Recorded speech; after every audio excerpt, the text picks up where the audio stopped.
Praise the Lord. എല്ലാവർക്കും സ്നേഹവന്ദനം. ഒരിക്കൽ കൂടെ സ്പിരിച്വൽ മോർസസിലേക്ക് സ്വാഗതം.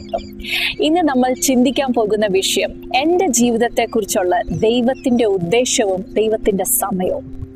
ഈ ഫെബ്രുവരി മാസം മുഴുവനും നമ്മൾ ഈ വിഷയമായിരിക്കും ചിന്തിക്കാൻ പോകുന്നത്. പക്ഷെ ഓരോ ആഴ്ചയിലും ഒരു വ്യത്യസ്തമായ ഒരു കാഴ്ചപ്പാടായിരിക്കും ഈ വിഷയത്തെക്കുറിച്ച് നമ്മൾ ചിന്തിക്കാൻ പോകുന്നത്.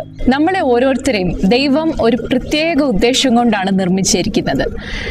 യെരമ്യാവിന്റെ പുസ്തകം 18-ാം അധ്യായത്തിന്റെ 6-ാം വാക്യത്തിൽ പറയുന്നത്, കുശവന്റെ കയ്യിൽ കളിമണ്ണ് പോലെ ആണ് നിങ്ങൾ ഓരോരുത്തരും എൻ്റെ കയ്യിൽ. ഇവിടെ എൻ്റെ കയ്യിൽ കളിമണ്ണും കൊണ്ടുണ്ടാക്കിയിരിക്കുന്ന ചില പാത്രങ്ങളുണ്ട്, ചില കപ്സും പോട്ട്സും. ഇതെല്ലാം ഒരു കുശവൻ ഒരേ തരം കളിമണ്ണിൽ നിന്ന് ഉണ്ടാക്കിയതാണെങ്കിലും ഓരോന്നിനും ഒരു വ്യത്യസ്തമായ പർപ്പസ് ഉണ്ട്. നമ്മെ ഓരോരുത്തരെയും ഒരേ ദൈവം ഒരേ മണ്ണും കൊണ്ട് സൃഷ്ടിച്ചതാണെങ്കിലും ഒരു വ്യത്യസ്തമായ ഉദ്ദേശം കൊണ്ടാണ് സൃഷ്ടിച്ചിരിക്കുന്നത്. ഈ പാത്രം ഞാൻ ചൂട് കാപ്പി ഒഴിക്കാനായിട്ട് ഉപയോഗിക്കും.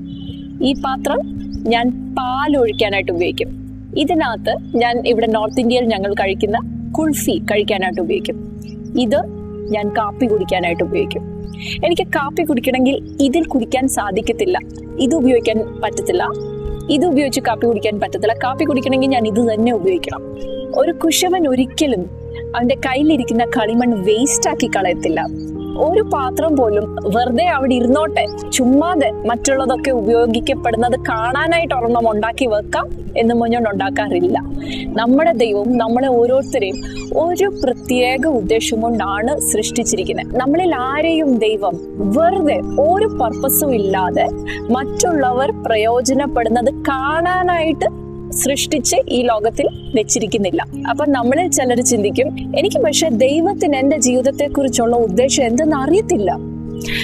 ബൈബിളിൽ ഇതുപോലൊരു വ്യക്തി ഉണ്ടായിരുന്നു. അദ്ദേഹത്തിന്റെ പേരാണ് ഗിദെയോൻ. ദൈവം ഒരു പ്രത്യേക ഉദ്ദേശം കൊണ്ടാണ് ഗിദെയോനെ സൃഷ്ടിച്ച് ആ സമയത്ത് ഇസ്രായേലിൽ ആ കാലഘട്ടത്തിൽ അവിടെ ആക്കിയിരുന്നത്. പക്ഷെ ഗിദെയോൻ അത് അറിയത്തില്ലായിരുന്നു. ഗിദെയോൻ ഒരു സാധാരണ കർഷകനായിരുന്നു. ഗിദെയോനെ കുറിച്ച് നമ്മൾ ആദ്യമായിട്ട് വായിച്ചു തുടങ്ങുമ്പോൾ അവിടെ എഴുതിയിരിക്കുന്നത് ഇങ്ങനെയാണ്: അവൻ മിദ്യാന്യരെ ഭയപ്പെട്ട് ഗോതമ്പ് മുന്തിരിച്ചക്കിനകത്ത് കയറി പാറ്റിക്കൊണ്ടിരിക്കുകയായിരുന്നു. ഈ മുന്തിരിച്ചക്ക് എന്ന് പറയുന്നത് ഈ ഭൂമിയുടെ അടിയിൽ ഉള്ള ഒരു കുഴി, വലിയൊരു കുഴിയാണ്. പണ്ടത്തെ കാലത്ത് ആൾക്കാര് അപ്രകാരമുള്ള കുഴിക്കകത്താണ് മുന്തിരി കൊണ്ട് കാലും കൊണ്ട് അതിനെ ചവിട്ടി അത് ക്രഷ് ചെയ്ത് അതിന്റെ ജ്യൂസ് എന്നിട്ട് ആ മുന്തിരി ചക്കിന്റെ വേറൊരു ഭാഗത്ത് ചെന്ന് വീഴും. അതിനാണ് മുന്തിരിച്ചക്ക് ഉപയോഗിച്ചുകൊണ്ടിരുന്നത്. ഗോതമ്പ് പാറ്റാൻ വേണ്ടി ഒരു ഓപ്പൺ സ്ഥലത്താണ് അവർ ഗോതമ്പ് പാറ്റിക്കൊണ്ടിരുന്നത്, കാരണം കാറ്റ് വേണം. ഈ ഗിദെയോൻ ഇത് ചെയ്യുന്നത് ശരിക്കും പറഞ്ഞ ഒരു ഡബിൾ പണിയാണ്. പക്ഷെ അവൻ ഭയപ്പെട്ടിട്ടാണ് അത് ചെയ്തുകൊണ്ടിരുന്നത്.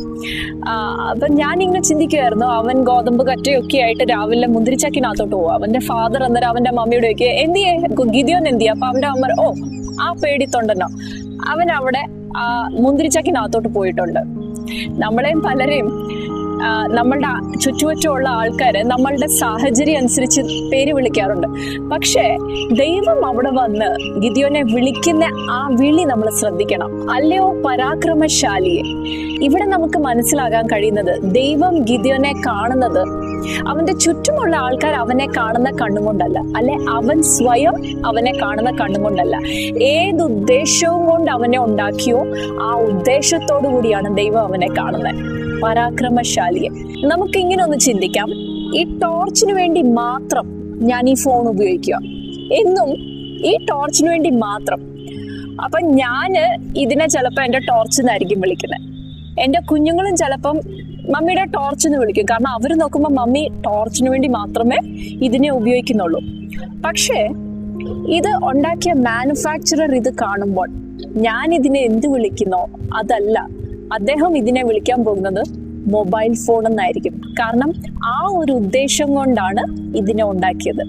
നമ്മളുടെ ദൈവം നമ്മളെ ഏത് ഉദ്ദേശം കൊണ്ട് സൃഷ്ടിച്ചോ അതേ കണ്ണുകളും കൊണ്ടാണ് നോക്കുന്നത്. അങ്ങനെയാണ് നമ്മളെ വിളിക്കുന്നത്.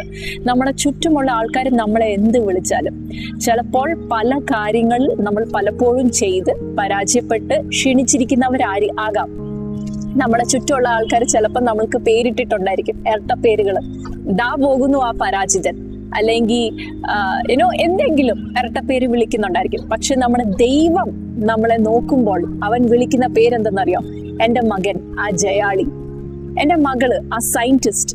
ദൈവം ഏത് ഉദ്ദേശം കൊണ്ട് നമ്മളെ സൃഷ്ടിച്ചോ ആ പേരാണ് ദൈവം നമ്മളെ വിളിക്കുന്നത്. പക്ഷെ നിങ്ങൾ ചിലപ്പം പറയും, എനിക്ക് പക്ഷെ ദൈവത്തിന്റെ ഉദ്ദേശം എന്നെ കുറിച്ച് എന്തെന്ന് അറിയത്തില്ല. ഗിദിയോന് ഒരു ഐഡിയ ഇല്ലായിരുന്നു. ഗിദിയോൻ ചിന്തിച്ചുകൊണ്ടിരുന്ന അവൻ ഒരു ഫാർമർ ആണെന്ന്. പക്ഷെ ഗിദിയോന് അവന്റെ ആ ഉദ്ദേശത്തിലേക്ക്, ആ പർപ്പസിലേക്ക് അവൻ കയറി ചെന്നത് എങ്ങനെയാണെന്ന് ചോദിച്ചാൽ, ദൈവം അവനോടൊരു കാര്യം ചെയ്യാൻ പറഞ്ഞു. അതവൻ അനുസരിച്ചു. അവന് ഭയമുണ്ടായിരുന്നു. അവിടെ പറയുന്ന അവൻ സമൂഹത്തെ ഭയപ്പെട്ടു, അവന്റെ സ്വന്തം വീട്ടുകാരെ അവൻ ഭയപ്പെട്ടു. ഈ ഭയം കാരണം അവൻ രാത്രിയിൽ പോയി അത് ചെയ്തു. ഇവിടെ ശ്രദ്ധിക്കേണ്ട വിഷയം അവൻ എപ്പം ചെയ്തു എന്നുള്ളതല്ല, അവന് ഭയം ഉണ്ടായിരുന്നു എന്നുള്ളതല്ല, അവനത് ചെയ്തു. ദൈവം ചെയ്യാൻ പറഞ്ഞ ആ ഫസ്റ്റ് സ്റ്റെപ്പ് അവനത് ചെയ്തു. അതാണ് ഇവിടുത്തെ മെയിൻ വിഷയം. അവനെ ഫസ്റ്റ് സ്റ്റെപ്പ് എടുത്തതോടുകൂടി അവന്റെ മുന്നോട്ടുള്ള ആ വഴി ഓരോന്നോരോന്നായി ദൈവം അവനെ കാണിച്ചു കൊടുത്തു. നമ്മൾ ഒരിക്കലും ദൈവത്തിന് എന്നെ കുറിച്ചുള്ള ആ പ്ലാനും പർപ്പസും അത് മുഴുവനും ഒന്ന് റിവീൽ ചെയ്യുമായിരുന്നെങ്കിൽ എന്ന് വിചാരിച്ചുകൊണ്ടിരുന്ന അത് സാധിക്കുകയില്ല. ചിലപ്പോൾ ദൈവം നമ്മളോട് എന്തെങ്കിലും ഒരു കാര്യം ചെയ്യാൻ പറഞ്ഞിട്ടുണ്ടാവും. ആ കാര്യം ധൈര്യമായിട്ട് ചെയ്യുക. അതിനായിട്ട് ചിലപ്പോൾ നമ്മൾക്ക് നമ്മളുടെ കംഫർട്ട് സോണിൽ നിന്ന് വെളിയിൽ ഇറങ്ങേണ്ട ആവശ്യമുണ്ടാകും. ചിലപ്പോൾ ആൾക്കാർ നമ്മളെ കുറിച്ച് എന്ത് പറയും, അല്ലെ നമ്മളുടെ വീട്ടുകാർ നമ്മളെ സപ്പോർട്ട് ചെയ്യുമോ, അങ്ങനത്തെ പല ചിന്തകൾ ഗിദിയോന് വന്ന പോലെ വരാം. പക്ഷെ എങ്കിലും ദൈവം പറഞ്ഞ കാര്യമാണോ, അത് ചെയ്യണം.